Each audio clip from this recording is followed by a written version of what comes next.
Question کیا تھا کہ کیا ماں باپ کے پیر دھو کر پینا جائز ہے؟ ایک صاحب ہر فیسٹیول پر اپنے ماں باپ کے پیر دھو کر وہ پانی پیتے ہیں، کیا حکم شرع ہوگا؟ دیکھیں، یہ محاورتاً جو کہا جاتا ہے نا، یہ حقیقتاً ایسی چیزیں اختیار کرنا صحیح نہیں ہوتا ہے۔ یہ محاورتاً کہتے ہیں آپ آئیں گے تو آپ کے تو ہم پیر دھو کے پی لیں گے، تو یہ مطلب محاورتاً تک تو ٹھیک ہے لیکن ویسے ماں باپ کے پیر دھو کر وہ پانی پینا یہ کوئی شرعی لحاظ سے نہ باعث ثواب ہے، نہ یہ حقیقتاً کوئی ادب میں داخل ہے، بلکہ یہ بعض اوقات بیماریوں کا سبب بن سکتا ہے۔ کیونکہ اگر ماں باپ فرض کر لیں ایسے ہیں کہ وہ پیر ہی نہیں دھوتے ہیں یا زمین پہ چلتے ہیں یا میل کچیل پاؤں پہ لگا ہوا ہے، ناخنوں کے اندر میل ہے اور آپ اس پاؤں کو دھو کر وہ پانی پیے، تو لازم سی بات ہے کہ یہ تو نظافت کے خلاف ہے۔ ہاں، میرے آقا صلی اللہ علیہ وسلم ایک ایسی ہستی ہیں کہ سر تا پا اللہ تعالیٰ نے آپ کو پاک اور طاہر مطہر فرمایا تھا، لہذا جب آپ وضو فرماتے تو صحابہ کرام علیہم الرضوان آپ کے جسم میں اقدس سے لگ کر گرنے والے پانی کو اپنے ہاتھوں پر لیتے اور اپنے جسم پر مل لیا کرتے تھے۔ لیکن آپ کے علاوہ کسی کے لیے صحیح نہیں ہے، یہ جائز نہیں ہے، کیونکہ ہمارے جسم سے جو پانی لگ کر گرتا ہے وہ مستعمل ہوتا ہے، نجاست حکمیہ کے ساتھ نکلتا ہے، اور پھر ظاہری کوئی نجاست ہو یا ظاہری طور پر کوئی مٹی وغیرہ موجود ہو تو اور زیادہ مسئلہ۔ تو بہرحال یہ شرعاً صحیح نہیں ہے، ایسا ہرگز نہیں کرنا چاہیے۔ اور اگر ماں باپ کا ادب اور احترام ظاہر کرنا ہی ہو تو اس کے لیے پھر یہ طریقہ نہیں ہے، اس کا طریقہ یہ ہے کہ ماں باپ کی اطاعت کریں، فرما برداری کریں۔ اگر خدا نخواستہ ماں باپ کسی گناہ کے اندر مبتلا ہیں تو پوری جان لڑا دیں کہ ان کا ادب اور احترام بھی ملحوظ رہے اور وہ اس گناہ اور خطا سے رک بھی جائیں۔ یہ ایک نبی کریم نے فرمایا کہ مظلوم کی مدد کرو اور ظالم کی مدد بھی کرو۔ تو صحابہ نے پوچھا رسول اللہ ظالم کی مدد کیسے کریں؟ مظلوم کی مدد تو سمجھ میں آتی ہے۔ فرمایا اس کا ہاتھ روک کر، یعنی اسے گناہ سے روک کر اس کی مدد کرو۔ اسی طریقے سے اپنے ماں باپ کے لیے ثواب جاریہ کریں، ایصال ثواب کریں، اگر وہ فوت ہو جائیں تو ان کے لیے دعائے بخشش و مغفرت کریں۔ یہ ہیں ادب اور احترام کے طریقے۔ اس قسم کی چیزوں سے ایک تو شرعاً آپ کو بتایا کہ اس کی کوئی شرعی حیثیت نہیں ہے اور صحت اور طب کے لحاظ سے نقصان دہ بھی ہے، اور دوسری بات یہ کہ اس قسم کے حضرات جو ہیں وہ اداکاری اور ریاکاری سے بچ جائیں بہت مشکل ہے۔ وہ کبھی چھپ کر ایسا نہیں کریں گے، سب پہ ظاہر کریں گے تاکہ لوگ کہیں بھی بڑا سعادت مند بچہ ہے، ماں باپ کے پیر دھو کے پیتا ہے، تو اخلاص اور وہ تو خیر بالکل ہی نہیں رہے گا۔ تو خلاصے کلام یہ کہ اس طرح کی روایات نہ ڈالی جائیں، آپ ویسے ادب احترام کریں، اس میں کوئی حرج نہیں ہے۔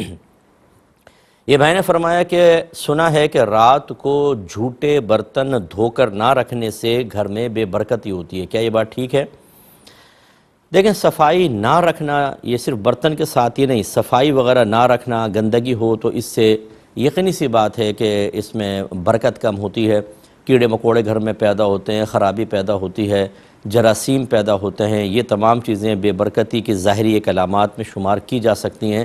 تو اس لیے بہتر یہ ہے کہ دھو کر صاف ستھرا کچن کر کے رکھیں، لیکن ایسا کوئی شرعی لحاظ سے نہیں ہے کہ اگر آپ برتن نہیں دھوئیں گے تو گھر سے ساری برکت ختم ہو جائے گی اور یہ کوئی گناہ ہے، کوئی ناجائز ہے، ایسا نہیں ہے۔ کبھی کبھار بہنیں تھکی ہوئی ہوتی ہیں تو وہ رات میں نہیں دھو پاتی تو چلیں صبح دھو لیں، لیکن عادت نہیں بنانی چاہیے۔ آپ کا کچن، آپ کا سنک بالکل صاف ستھرا ہونا چاہیے۔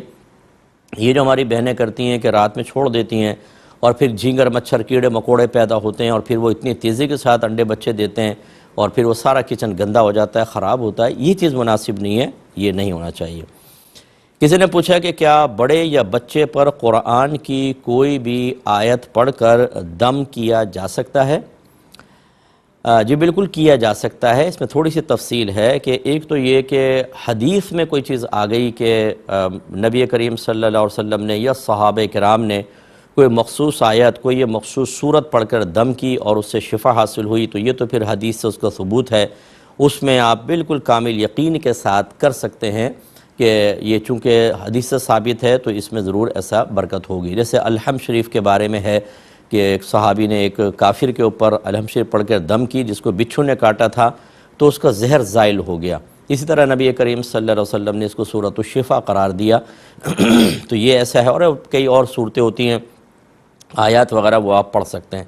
ایک ہوتا ہے کہ آپ کوئی حدیث وغیرہ سے ثابت نہیں، لیکن ویسے ہی کوئی حسن ظن قائم کر کے دم کرنا چاہتے ہیں تو یہ بالکل ٹھیک ہے، کوئی بات نہیں ہے، کیونکہ پورا قرآن بابرکت ہے، جہاں سے بھی پڑھ کر آپ حسن ظن قائم کر کے اچھی نیت کے ساتھ کریں گے اللہ تعالیٰ برکت پیدا فرمانے والا ہے، یہ بھی ٹھیک ہے۔ پھر ایک تیسری چیز ہے کہ منقول نہیں ہے، ہم دم کر رہے ہیں لیکن اس کے فائدے اپنے پاس سے بیان کر دیں، یہ دم کر دو تو کرونا بھاگ جائے گا، یہ دم کر دو تو چکن گونیا ختم ہو جائے گا، یہ دم کر دو تو فلاں ہو جائے گا۔ اچھا کہاں سے ثابت ہے؟ ثابت تو نہیں ہے۔ یہ جو اپنے پاس سے خود ساختہ فضائل وضع کر کے اور پھر آیات یا احادیث کے ساتھ اس کو منسوب کر کے بیان کرتے ہیں، اس سے خرابی پیدا ہو سکتی ہے کہ آپ نے ہو سکتا ہے کہ اپنے حسن ظن کے تحت ایک بات کہی اور آگے چل کر پھر یہ حدیث بن جائے، کیونکہ لوگوں کا یہ معاملہ ہے، وہ حدیث میں آیا ہے کہ یہ کریں گے تو یہ اس طرح ہو جائے گا۔ اور یہ باقاعدہ پوسٹیں آپ دیکھیں گے، جب کرونا بہت زیادہ تھا تو پوسٹیں نکال دی تھیں کہ کرونا کا شرط یا علاج نبی کریم نے یہ ارشاد فرمایا، حالانکہ اس زمانے میں کرونا تھا ہی نہیں، تو پھر کیسے اس کے بارے میں یہ آیات نازل ہو سکتی ہیں یا نبی کریم صلی اللہ علیہ وسلم کا فرمان ہو سکتا ہے؟ تو پھر یہ خرابی ہو سکتی ہے، تو اپنے پاس سے فضائل نہ بنائیں۔ ویسے آپ قرآن پاک جہاں سے بھی پڑھ کر دم کریں گے انشاءاللہ اللہ تعالیٰ اس میں برکت عطا فرمائے گا۔ تھا کہ ان کے ہسبینڈ فوت ہو گئے ہیں، اللہ تعالیٰ ان کی بخشش و مغفرت فرمائے۔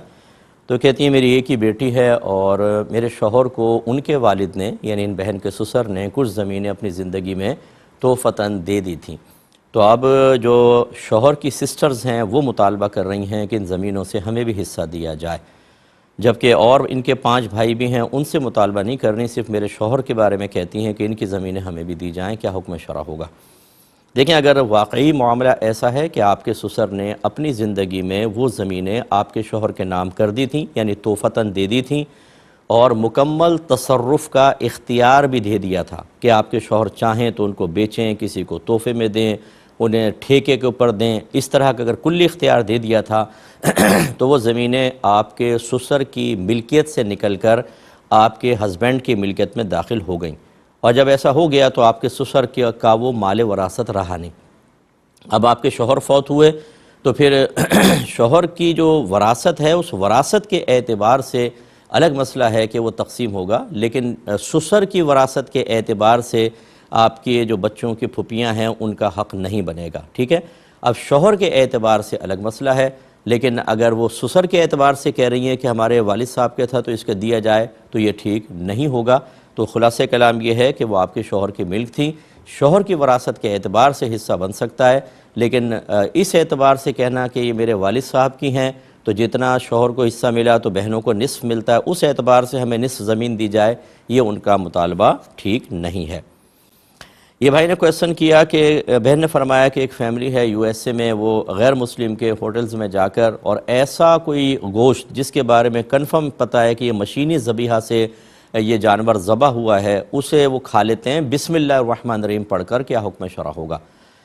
دیکھیں یاد رکھیے کہ اگر غیر مسلم کہتا ہے کہ یہ گوشت چاہے حلال ہے طیب ہے، اس کے قول کا اعتبار نہیں ہوگا اور وہ حرام رہے گا۔ اسی طریقے سے اگر غیر مسلم کو ذبح کرتا ہے اور غیر مسلم سے مراد کتابی نہ ہو، عیسائی اور یہودی، اور وہ بسم اللہ الرحمن الرحیم پڑھے بغیر اس کو ذبح کرے گا، تو یعنی اگر یہودی یا عیسائی نہ ہو چاہے بسم اللہ پڑھ کر ذبح کرے، جیسے آتش پرست اور بت پرست وغیرہ ہے، وہ جانور حرام ہوگا، اور یہودی عیسائی اگر بغیر بسم اللہ الرحمن الرحیم پڑھے ذبح کر دیں گے، اللہ کا نام ذکر نہ کریں، تب بھی حرام ہوگا۔ اور اب جو ہے وہ جو مطلب اہل کتاب جو پہلے کہلاتے تھے اب وہ اہل کتاب نہیں ہیں، عقیدے کے اعتبار سے بہت تغیر اور بگاڑ پیدا ہو چکا ہے، اور یہ بارہا ہم نے آپ کو سمجھایا کہ اب مسلمانوں کی حالت یہ ہے کہ بیسک اگر آپ قرآن کے بارے میں، حدیث کے بارے میں، فقہ کے بارے میں کویسچن کر لیں، ہمارا مسلمان نہیں جانتا، حالانکہ ہمارا مذہب کامل، اسلام بالکل مکمل تعلیمات فراہم کرتا ہے، قرآن موجود ہے، نبی کریم صلی اللہ علیہ وسلم کی احادیث کا جمع کا اہتمام کیا گیا، ذخیرہ حدیث بھی موجود، تب ہمارے علم کا عالم یہ ہے۔ اور دیگر مذاہب کے جہاں پر نبی کی تعلیمی محفوظ نہیں ہے، کتابوں میں تغیر اور تصرف کر لیا گیا، تو ان کے ایمانیات کا عالم کیا ہوگا؟ تو اس لیے یہ ذبیحہ بہرحال ناجائز کہلائے گا، یہ گوشت بالکل کھانا حرام ہوگا۔ اسی طرح جو مشینی ذبیحہ ہوتا ہے کہ اس میں خود بخود وہ کٹتا رہتا ہے اور وہ جانور اور کوئی بسم اللہ اللہ اکبر وغیرہ نہیں پڑھا جاتا، یہ جانور بھی بالکل حرام ہوگا۔ اب یہ کہنا کہ جی ہم تو بسم اللہ پڑھ کے کھا لیتے ہیں، تو کیا بسم اللہ پڑھنے سے اللہ تبارک و تعالیٰ کے حرام کردہ کو آپ حلال سمجھتے ہیں کہ ہو جائے گا؟ اگر معذاللہ ثم معذاللہ ایسا ہی ہو تو اگر کوئی بسم اللہ پڑھ کے شراب پی لے تو کیا وہ طیب حلال ہو جائے گی؟ بسم اللہ پڑھ کر سود لے لے، بسم اللہ پڑھ کر رشوت لے لے؟ بلکہ یاد رکھیں کہ علماء نے فرمایا کہ جو حرام قطعی پر بسم اللہ پڑھے گا وہ تو دائرہ اسلام سے خارج ہو جائے گا۔ حرام قطعی پر یعنی وہ حرام شے کہ جس کا حرام ہونا قرآن پاک کی بالکل واضح آیات سے ثابت ہو۔ یہ گوشت کے بارے میں نہیں کہہ رہا ہوں کیونکہ یہ حرام قطعی نہیں ہے، کیونکہ شبہ ہے اس کے اندر کچھ نہ کچھ ہو سکتا ہے کہ آپ جو بیان کر رہے ہو سکتے ہیں ویسے صورتحال نہ ہو، یہ ہو سکتا ہے، لیکن جیسے یہ شراب کی میں نے مثال دی یا سود کی مثال ہے یا رشوت ہے یا چوری کا مال آپ نے بسم اللہ پڑھ کر چوری کر لی ہے، تو یہ حرام قطعی آپ نے بسم اللہ پڑھی، آدمی دائرہ اسلام سے خارج ہو جائے گا۔ اور ان کے بارے میں خطرہ ضرور موجود ہے کہ اگر وہ واقعی ذبیحہ مطلب غیر مسلم نے ذبح کیا ہے یا اس میں شرعی تقاضے پورے نہیں ہوئے تو وہ حرام ہے، اور وہ حرام کے اوپر بسم اللہ پڑھنا یہ ایمان کے لیے کافی خطرہ ہے۔ لیکن میں اس کو حرام قطعی اس لیے نہیں کہہ رہا ہوں کہ آپ کے سامنے پروسیجر ذبح کا واضح طور پہ موجود نہیں ہے، وہ تو ہوٹل میں آپ کہہ رہے ہیں بھی غیر مسلم کا ہے، ہو سکتا ہے مسلمان سے ذبح کروایا ہو، کہیں سے لایا ہو، لیکن یہاں پر ہم حسن ظن قائم نہیں کر سکتے ہیں، اس لیے ہو سکے تو یہ میرا کلپ ان فیملی کو آپ دیں کہ ایسا نہ کریں۔ آپ یہاں پر تھوڑے سے مزے کے لیے اور تھوڑی سی اپنی آسانی اور سہولت کے لیے شرعی تقاضوں کو نظر انداز کریں گے تو یاد رکھیں کہ آپ کا امریکن ہونا آپ کو میدان معاشر میں نہیں بچا سکتا۔ اگر آپ یہ سوچیں کہ ہم تو امریکہ میں تھے یا باہر کے کنٹریز میں تھے، ہماری کچھ مجبوریاں تھیں، تو وہ مجبوریاں واقعی شرعی مجبوری ہے کہ نہیں، یہ وہاں کے علماء کرام سے آپ معلوم کریں، مفتیان کرام سے معلوم کریں، اور وہ کبھی بھی آپ کو اس کی پرمیشن نہیں دیں گے۔ اگر ہر عام آدمی بھی اپنی مجبوریوں کو از خود اپنے ذہن سے شرعی مجبوری سمجھ کر اور شرعی رعایتیں حاصل کرنا شروع کر دے تو یاد رکھیں پھر تو ہر چیز حرام حلال ہو جائے گی، کیونکہ چور بھی اپنی کوئی شرعی مجبوری بیان کر رہا ہوتا ہے، کہتا ہے میں اپنے بچوں کو کہاں سے کھلاؤں، جاب نہیں مل رہی تو اس لیے میں چوری کر رہا ہوں، میں ڈاکہ مان رہا ہوں، میں موبائل چھین رہا ہوں، تو کیا ہم اس کا یہ عذر قبول کر لیں گے؟ تو اس لیے ایسا ہرگز نہ کریں، انہیں پیار محبت سے سمجھائیں، غلط فہمی میں مبتلا ہیں، اللہ تعالیٰ ان کو سمجھ عطا فرمائے۔ بھائی نے فرمایا کہ ان کی زوجہ، غالباً زوجہ ہی کہا تھا، ان کی ہیں یا کس کی ہیں، وہ زبان دراز ہیں اور شوہر کو یہودی کہتی ہیں کبھی، اور کبھی منافق اعلیٰ بھی کہہ دیتی ہیں، ایسی زوجہ کے بارے میں کیا حکم ہوگا؟ دیکھیں یہ وہ ہماری سسٹر ہوں گی کہ جنہوں نے دین نہیں سیکھا ہوا، اور یہی پھر چیزیں سبب بنتی ہیں اس طرح کے حرام اور غیر شرعی امور کے ارتکاب یا اظہار کا۔ نبی کریم صلی اللہ علیہ وسلم نے شوہر کا حق بیان کرتے ہوئے ارشاد فرمایا کہ اگر میں مخلوق کو سجدہ کرنے کا حکم دیتا تو بیویوں کو حکم دیتا کہ وہ شوہروں کو سجدہ کریں، یعنی اتنا اللہ تبارک و تعالی نے شوہر کا مقام و مرتبہ رکھا ہے۔ ایک روایت میں ہے رحمت کونین صلی اللہ علیہ وسلم فرماتے ہیں کہ عورت پر سب سے زیادہ حق اس کے ماں باپ کا ہے، لیکن شادی کے بعد سب سے زیادہ حق اس کے شوہر کا ہے۔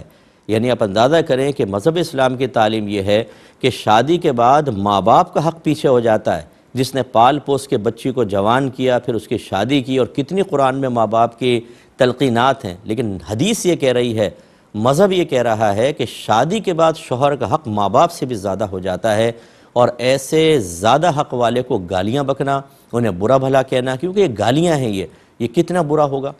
رحمت کونین صلی اللہ علیہ وسلم نے، یہ بخاری کی روایت ہے، ایک دفعہ عورتیں تشریف فرما تھیں، عورتوں کا گروہ تھا، سرکار نے فرمایا عورتوں تم کثرت سے صدقہ کیا کرو کیونکہ میں نے تم میں سے اکثر کو جہنم میں دیکھا ہے۔ تو پوچھا گیا کہ یا رسول اللہ صلی اللہ علیہ وسلم کس سبب سے؟ آپ نے ارشاد فرمایا کہ ناشکری اور احسان فراموشی کی وجہ سے۔ پھر پوچھا گیا کہ کیا اللہ تعالیٰ کی ناشکری، اللہ تعالیٰ کی احسان فراموشی؟ فرمایا نہیں، شوہر کی ناشکری، شوہر کی احسان فراموشی۔ اور پھر سرکار صلی اللہ علیہ وسلم نے فرمایا کہ بعض اوقات ایک شوہر اپنی بیوی کے ساتھ ایک عرصہ دراز تک اچھا سلوک کرتا رہتا ہے، لیکن پھر وہ اس سے کوئی ناگوار چیز دیکھتی ہے تو کہتی ہے کہ ما رأیت منک خیرا قط، کہ میں نے تجھ سے کبھی کوئی بھلائی نہیں دیکھی۔ یعنی شوہر کے احسانات کو فوراً فراموش کر کے اس طرح کا جملہ کہنا، اس میں کوئی گالی تو نہیں تھی، اس طرح کے الفاظ تو نہیں ہیں، لیکن شوہر کے احسانات کو فراموش کر دینا ہی اتنا سنگین جرم ہے شریعت کی نگاہوں میں کہ سرکار نے فرمایا اکثر عورتیں اس احسان فراموشی اور ناشکری کی وجہ سے جہنم میں جائیں گی۔ تو ایسی بہنوں کو ذرا اللہ سے ڈرنا چاہیے اور ایسا ہرگز نہ کریں، تو بہرحال یہ حرام اور گناہ کبیرہ ہے، اس میں کوئی شبہ نہیں ہو سکتا۔ اب یہاں دو باتیں میں ضرور عرض کروں گا۔ پہلی بات یہ کہ زوجہ اس زبان درازی پر کیوں مائل ہوئی ہے۔ شوہر کو بھی اپنا احتساب کرنا چاہیے کہ کیا اس کے یا اس کے گھر والوں کے رویوں نے اس کو اتنا تلخ بنا دیا ہے کہ وہ اس طرح کے رویے اختیار کرنے پر یا اس طرح کے الفاظ بولنے پر مجبور ہوئی۔ اگرچہ میں پھر بھی جسٹیفائی نہیں کر رہا ہوں کہ اس کے لیے اس قسم کے حالات میں کہنا جائز ہے، اس کو شریعت کی پابندی کرنی ہوگی، لیکن بہرحال اسباب بھی دیکھنے چاہیے۔ بعض اوقات شوہر زیادتی کر رہا ہوتا ہے، اس کے گھر والے غیر منصفانہ سلوک کر رہے ہوتے ہیں اور پھر وہ ہائے پروک ایسا کرتی ہیں، تو پھر ان کو بھی اپنی اصلاح کرنے کی ضرورت ہے۔ اور دوسرا پوائنٹ یہ ہے کہ یہ بچی ایسی کیوں ہے۔ معذرت کے ساتھ بہت سے لوگ سن رہے ہیں تو ناراض بھی ہوں گے، بہت سی مائیں ناراض ہو جائیں گی کہ بہت سی مائیں اپنی بچیوں کی تربیت نہیں کرتی ہیں۔ وہ خود اپنے شوہروں کے ساتھ سینے پر چڑھ کے گفتگو کر رہی ہوتی ہیں، گالیاں بک رہی ہوتی ہیں، انہیں برا بھلا کہہ رہی ہوتی ہیں۔ جب شوہر گھر سے باہر چلا جاتا ہے تو بچوں کے سامنے اس کی برائی کر رہی ہوتی ہیں کہ میری تو زندگی تباہ ہو گئی، میرے ماں باپ نے اس کمبخت کے ساتھ میری شادی کر دی ہے، اللہ اس کی ٹانگیں ٹوٹ جائیں، اس نے یہ کیا، اس نے وہ کیا۔ اور پھر شوہر سے بدتمیزیاں، اس کے سامنے زبان چلانا اور دیگر چیزیں بچیاں وہ سیکھ رہی ہوتی ہیں۔ پھر وہ اپنے گھر میں جاتی ہیں اور اسی طرح کرتی ہیں، نہ بچیوں کو شوہر کے حق اور نہ اس کے احترام کے بارے میں بتایا، بلکہ خود پریکٹیکل کر کے بچیوں کو شوہر کے خلاف دلیر کر کے گھر سے نکالا۔ اب آ کر بچی اگر ایسا کر رہی ہے تو اس میں ماں باپ کی تربیت کا بھی شدید یعنی عدم تربیت کا شدید دخل ہے، تو ایسے ماں باپ بھی انتہائی قابل گرفت ہوں گے اور ان کی آخرت میں شدید گرفت ہوگی۔ ہاں اگر ماں باپ نے ادب سکھایا، احترام سکھایا، دینی تعلیم بھی سکھائی، بچی نے تربیت قبول نہ کی اور اس قسم کا رویہ اختیار کیا تو انشاءاللہ ماں باپ بری ذمہ ہیں۔ یہ میں ان ماں باپ کی خصوصاً ماؤں کے بارے میں گزارش کر رہا ہوں جو اپنی بچیوں کو خود یہ سب چیزیں سکھا رہی ہوتی ہیں۔ جھوٹ یہ سکھاتی ہیں، ان کے سامنے غیبت چغلیاں کر کے انہیں اس پر اور دلیر کر رہی ہوتی ہیں، پھر اپنے شوہر سے بدتمیزی کرتی ہیں، اپنی ساس کے ساتھ یا نندوں کے ساتھ بعض اوقات نامناسب رویہ اختیار کرتی ہیں جو بچیاں دیکھ رہی ہوتی ہیں۔ ان کی آبزرویشن یہی ہوتی ہے کہ پھر اس طرح کے معاملات میں ایسا کرنا ہے۔ اور ایک بڑی کسر جو ہے وہ ہمارے یہ جو مطلب ڈرامے وغیرہ لوگ دیکھتے ہیں ان میں بعض اوقات ایسے کردار دکھائے جاتے ہیں جس سے بچیاں سیکھ رہی ہوتی ہیں، لیکن ماں باپ ان کو روکتے نہیں ہیں۔ اگر وہ دیکھ بھی رہی ہیں تو ان کی اصلاح نہیں کرتے کہ یہ غلط چیز ہے، اس کو تم نے اختیار نہیں کرنا ہے، وہ سب، تو پھر یہ اس طرح کے نتائج نکلتے ہیں۔ بہرحال جس کا قصور ہے وہ اپنے قصور کو سمجھے، جس کی تربیت کی کمی ہے وہ اپنے قصور کو سمجھ کر اس کا تدارک کرنے کی کوشش کرے۔ اور میری ایسی جو بہنیں، جرأت مند بہنیں جو اپنے شوہر کو کچھ نہیں سمجھتی، کہتی ہیں میں بالکل پرواہ نہیں کرتی ہوں، میری بہنوں آپ کو پرواہ کرنی ہوگی۔ آپ ہمیں بھی اگر برا بھلا کہنا چاہیں تو آپ کی مرضی ہے، آپ کہہ سکتی ہیں، لیکن اس سے نفع آپ کو کچھ بھی نہیں ہوگا بلکہ آپ کے نام اعمال میں اور گناہ لکھا جائے گا۔ تھوڑا سا سنجیدگی کے ساتھ اپنے رویے پہ غور کریں۔ حضرت اسرائیل علیہ السلام عنقریب آپ کی روح قبض کرنے کے لیے آنے والے ہیں۔ مرنے کے بعد آپ کو پتہ چلے گا کہ آپ نے کس قدر سنگین غلطی کی تھی، اور جب کسی نے ہمدردی کے ساتھ آپ کو نصیحت کرنے کی کوشش کی تھی تو اس نصیحت کو ٹھکرا کر آپ نے اپنا کتنا بڑا نقصان کیا، اور اپنی بچیوں کی غلط تربیت کر کے آپ نے کتنا بڑا اپنے لیے گناہ جاریہ کیا، اور اپنی بچیوں کے گھروں کی تباہی اور بربادی کا آپ نے سامان کیا۔ ان سب کا وبال اللہ نہ کرے پھر آپ کو میدان محشر میں یا قبر میں دیکھنا پڑ سکتا ہے۔ اس لیے برا نہ مانیں، اپنا احتساب کریں، شوہر بھی کرے، بیوی بھی کرے، شوہر کے گھر والے بھی کریں، اور اپنی اصلاح کر کے اپنے آپ کو اچھا بنائیں۔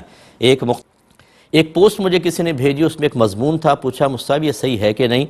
پوسٹ پہ یہ لکھا تھا کہ میری خواہش ہے کہ میری موت ماں کی گود میں ہو تاکہ فرشتے بھی سوچیں کہ اسے کہاں لے جائیں، یہ تو مرا ہی جنت میں ہے۔ کیا یہ بات صحیح ہے یا غلط؟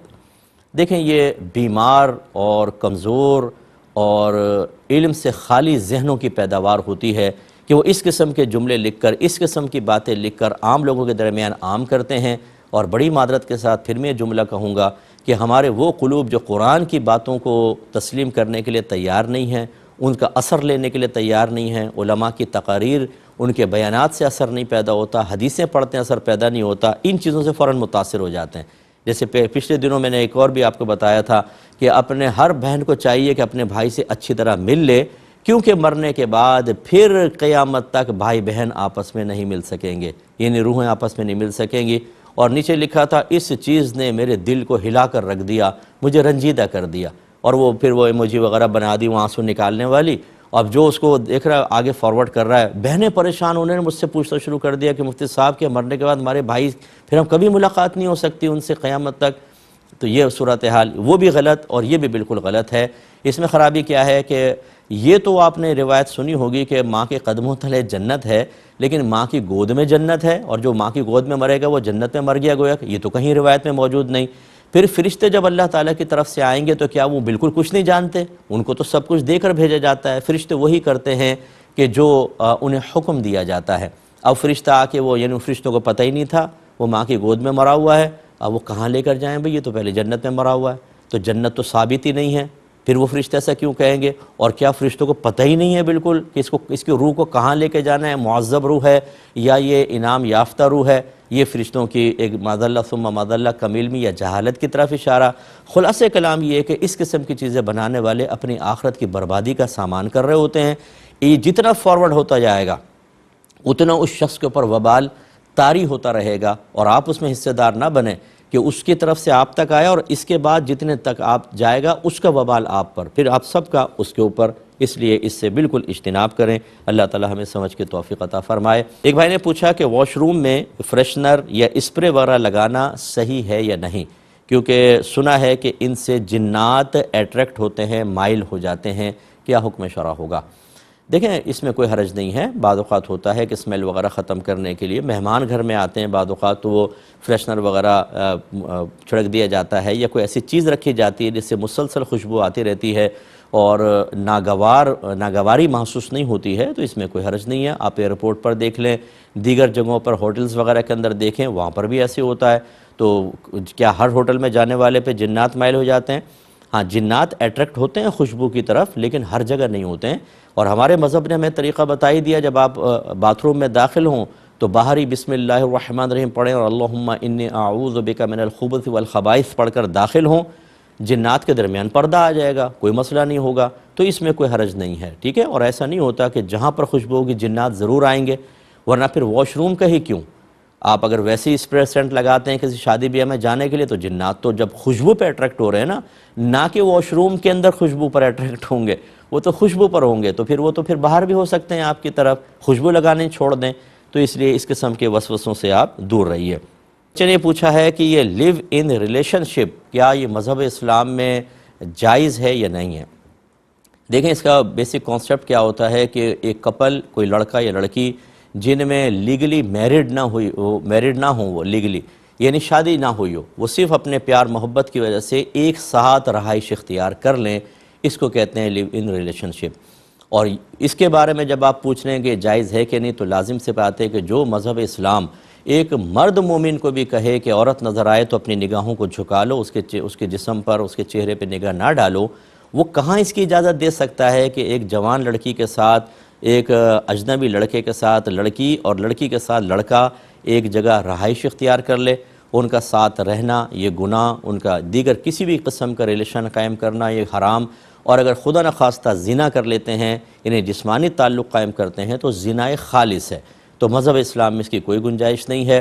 اب آہستہ آہستہ یہ چیزیں ہمارے معاشرے میں سرایت کرتی چلی جا رہی ہیں، اور ہم جیسے لوگ جو دین کا کام کر رہے ہیں اور کچھ نون پرسن میں ہمارا بھی کہیں فہرست کے آخر میں شمار ہو جاتا ہے پرسنز کے اندر، تو پھر لوگ اپنے مسائل ہمیں ذکر کرتے ہیں. اتنا خطرناک مسئلہ چل رہا ہے جس کی کوئی انتہا نہیں. اس لیے میں ماں باپ سے اکثر گزارش کرتا ہوں کہ دنیاوی تعلیم کو ہمارا مذہب منع نہیں کرتا ہے. آپ دنیا سے نفع حاصل کریں، ہمارا مذہب آپ کو منع نہیں کرے گا، لیکن مذہب آپ کو یہ تعلیم ضرور دے گا کہ ہر چیز کے بارے میں ایک شرعی لمٹ آپ ضرور معلوم کر لیں کہ اگر اس لمٹ کو آپ کراس کریں گے تو آپ گناہ گار ہوں گے. اپنے بچوں کو یہ سمجھانا، اتنا مذہب سکھانا بہت ضروری ہے کہ بچے جو جدید چیزیں ان سے استفادہ کرنا چاہتے ہیں، یا کوئی مطلب آپ کے ماحول میں کوئی چیز رائج ہو چکی ہے لیکن مذہب اس سے منع کرتا ہے، بچوں کو اس کا شعور حاصل ہونا چاہیے. جب ہم اپنے ماں باپ اپنے بچوں کو بیسکس بھی نہیں سکھاتے، یا بیسکس کو ہم نے یہ سمجھا کہ ناظرہ پڑھا دو، حفظ کروا دو، ایمان مفصل، ایمان مجمل، 6 کلمے یاد کرا دو، سنت کے مطابق نبی کریم کی دعائیں یاد کرا دو، نماز پوری کروا دو، دین مکمل ہو گیا. یہ دین مکمل نہیں ہوا. یہ تو دین کا ایک دال کا ایک نقطہ بھی پورا نہیں ہوا ہے. بہت سی چیزیں سکھانی ہوتی ہے ماں باپ کو، فرض علوم سکھانے ہیں، لیکن وہ نہیں سکھاتے اور بچے پھر اس قسم کی چیزوں میں انوالو ہو جاتے ہیں. جب تک آپ زندہ ہیں، میں ماں باپ سے خطاب کرتے ہوئے عرض کر رہا ہوں کہ جب تک آپ زندہ ہیں آپ بچوں کو دیکھ سکتے ہیں، لیکن اگر آپ نے دین نہیں سکھایا تو آپ کب تک دنیا میں رہیں گے یہ بتائیں؟ اس کے بعد آپ کے بچوں کا کیا ہوگا اور ان بچوں کی نسلوں کا کیا ہوگا؟ کیا آپ سے آخرت میں کوئی نہیں پوچھا جائے گا؟ پوچھا جائے گا۔ میں بار بار یہ حدیث سناتا ہوں اور انشاءاللہ زندگی بھر سناتا رہوں گا کہ کلکم راعین و کلکم مسئول عن رعیتہ، تم میں سے ہر شخص نگہبان ہے اور اس سے اس کے ماتحت کے بارے میں برود قیامت سوال کیا جائے گا۔ پھر سرکار نے حاکم کے بارے میں فرمایا کہ حاکم اپنی رعایا پر حاکم ہے، اس سے اس کی رعایا کے بارے میں پوچھا جائے گا۔ پھر فرمایا مرد اپنے گھر پر حاکم ہے، اس سے اس کے بیوی بچوں کے بارے میں کویسچن ہوگا۔ عورت اپنے گھر پر حاکم ہے، اس سے اس کے شوہر کے گھر اور بچوں کے بارے میں کویسچن ہوگا۔ حتیٰ کہ فرمایا کہ نوکر بھی اپنے گھر پر نگہبان ہے اپنے آقا کے گھر پر، اس سے اس کے گھر کے بارے میں کویسچن ہوگا۔ تو خلاصہ کلام یہ ہے کہ ماں باپ سے کویسچن ہوگا۔ اگر آپ نے غفلت اختیار کی، اگر آپ نے شریعت کو بوجھ سمجھا، اگر آپ نے دین کی پابندیوں کو خود قابل نفرت نگاہوں سے دیکھ کر ان سے دور بھاگ کر بچوں کے اندر بھی دور بھاگنے کے سلسلے میں دلیری اور جرأت بھر دی، ان کو ایک راستہ یہ دکھایا، تو پھر آپ کا بھی میدان محشر میں سخت احتساب ہونے والا ہے۔ اللہ تعالیٰ سب کے بچوں کو ان چیزوں سے محفوظ فرمائے۔